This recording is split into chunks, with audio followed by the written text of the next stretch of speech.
জোট আসলে কিরকম প্রভাব রাখবে সামনের নির্বাচনে? নির্বাচনের আগে জোট হওয়ার প্রবণতা থাকে। এখন জোটটা কিভাবে হচ্ছে, কেন হচ্ছে, সেটা স্পষ্ট হওয়ার পর বিশ্লেষণটা আরো সহজ হবে। এখন আমাদের পসিবল জায়গাগুলো বা কোন আলোচিত জায়গাগুলো হচ্ছে সেটার দিকে যাই। ধরুন বিএনপি, এই নির্বাচনে বিএনপি কি পুরোপুরি একা নির্বাচন করলে কোনো ক্ষতি ছিল? বিএনপি কি পরাজিত হতো? উত্তর হচ্ছে না। বরং বিএনপির সাথে যারা জোটে যাচ্ছে তাদের নির্বাচিত হবার সম্ভাবনা কমছে একটা কারণে, একটা আইনের কারণে। আরপিওতে আমরা এবার জানি যে কেউ যে কারো মার্কা নিয়ে যে প্রতিদ্বন্দ্বিতা করার নিয়ম ছিল সেটা এখন পর্যন্ত বাতিল আছে, এটা আবার পাল্টানো যেতে পারে। ফলে ধানের শীষ ছাড়া নির্বাচন করবেন যারা, তাদের জিতে আসা কঠিন হবে। আর এবার তো এমন কোন রকম পরিস্থিতি নেই যে বিএনপিকে এইটা করতে হবে, কিন্তু তারা করছেন।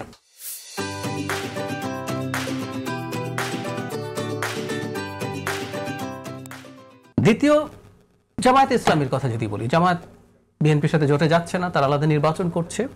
জামায়াতও জোট করার চেষ্টা করছে। তাদের রাদার জোট করার একটা খুব গুরুত্বপূর্ণ কারণ আছে, তারা চেষ্টা করছেন ইসলামী যে দলগুলো আছে, মোটা দাগে বিএনপির সাথেও কিছু আছে, তারা চেষ্টা করছে সেগুলোকে একই বাক্সে যদি আনা যায়। তারা মনে করছেন তারা সবাই যদি একত্র হতে পারেন, তাদের বিভেদ ভুলে যেতে পারেন, তাহলে তাদের সবার ভোট যোগ করলেও তার চেয়ে বেশি পেতে পারেন।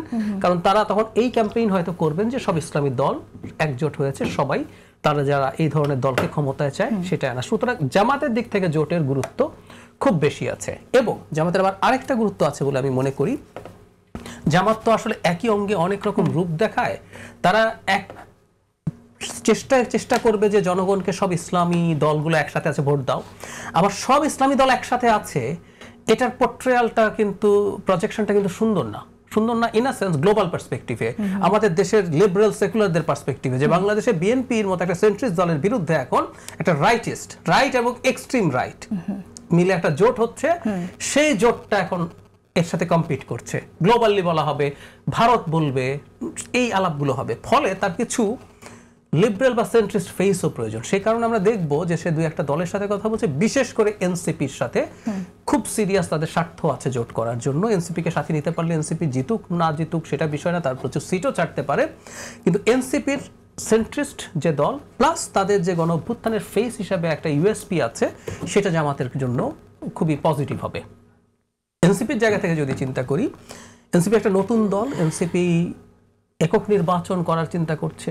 জামাতের সাথে গেলে একটা কথা যোগ করে রাখা ভালো, আমি একদিন এনসিপির একজন নেতার সাথে ব্যক্তিগত পর্যায়ে টকশোতে এসেছি, ব্রেকে কথা বলছিলাম, তো তিনি বলছিলেন যে বিএনপিও তো জামাতের সাথে জোট করেছে। আমি বললাম একটু ভুল হচ্ছে, জামাত বিএনপির সাথে জোট করেছে, কথাটা কিন্তু একই না।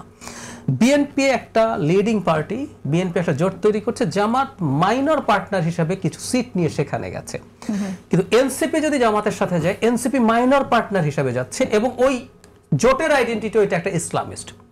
এখন এনসিপি যদি তার সেন্ট্রিস্ট পলিটিক্স করতে চায়, এটা প্রকাশ্যে ঘোষণা করেছে। যদি আমি একটু যোগ করতে চাই, সেন্ট্রিস্ট পলিটিক্সের কিন্তু centrist politics itself is a spectrum. ও কিন্তু ওই স্পেকট্রামে কোন জায়গায় তার অবস্থান এনসিপি এখনো ক্লিয়ার করে না। তারপরে সে যেহেতু সেন্ট্রিস্ট বলছে, ওই জোটে গেলে তার জন্য, তার রাজনীতির জন্য সমস্যা হতে পারে। আবার পার্টির মধ্যে মানে ইন্টারনাল ডিনামিক্স আছে। ধরুন বিএনপির সাথে জোট করলে যে কজন ছাড় পেতে পারে, তাদের নির্বাচিত হয়ে আসার প্রবাবিলিটি থাকে, তারা চাইতে পারেন যে বিএনপির সাথে জোট হোক।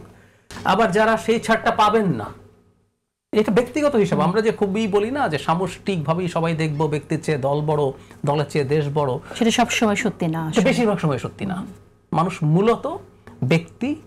মূলত ব্যক্তির চিন্তা দিয়েই মানুষ পরিচালিত হয়। ফলে যারা বিএনপির সাথে জোট হলে নমিনেশন পাবেন না, তাদের প্রবণতা থাকবে যে আমরা আলাদাভাবে নির্বাচন করি, এবং কারণ তাদেরই সহযোদ্ধারা একসাথে থাকা কেউ এমপি হয়ে গেলেন, তিনি হতে পারলেন না, দলের মধ্যে তাদের অবস্থান এটা নিশ্চিতভাবেই ওর চেয়ে অনেক বেশি কম গুরুত্বপূর্ণ থাকবে।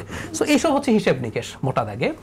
আমি তাহলে কেন হচ্ছে ব্যাপারগুলো, আমি বিএনপির জায়গা থেকে যেটা শুরুতে বলেছিলাম, তার প্রয়োজন কি? তার প্রয়োজন হচ্ছে, সে শুরুতেই বলেছিল সে একটা সামনের সময় একটা সরকারের কথাও বলেছে, যেখানে জাতীয় সরকার জামাত ছাড়া অন্যদের সবাইকে নেবে একটা ইনক্লুসিভ মেন্টালিটি দেখাচ্ছে। কারণ নমিনেশন দেওয়ার পরও আমি ব্যক্তিগতভাবে মনে করি যদি আইনটা না পাল্টায় অনেকেই জিতে আসবেন না। তারপরও বিএনপি এই জিনিসটা প্রজেক্ট করতে চায়, আমরা একটা ইনক্লুসিভ মেন্টালিটি দেখাচ্ছি, সেটার কারণে এই জোটগুলো হচ্ছে।